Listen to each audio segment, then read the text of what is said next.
சொல்றாரு பாருங்க, சிறப்பீனும் செல்வமும் ஈனும் அறத்து ஈனும் உங்கு ஆக்கம் எவனோ உயிருக்குன்ற. என்ன ஐயா ஒண்ணுமே புரியலையே? கவலைப்படாதீங்க, நான் சொல்றேன். சொல்றாரு பாருங்க, இந்த அறம் இருக்கு பார்த்தீங்களா, அது ஆகச்சிறந்தது. அந்த அறம் மட்டும்தான் ஒருவனுக்கு செல்வத்தை கொடுக்கும், ஒருவனுக்கு செழிப்பை கொடுக்கும், ஒருவனுக்கு புகழை கொடுக்கும்.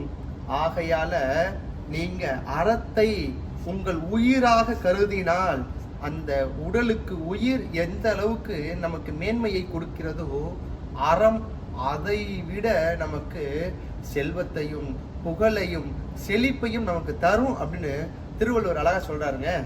ஆக நம்முடைய குழந்தைகளுக்கு சொல்லி பழகுங்கள், அறத்தோடு வாழுங்கள்.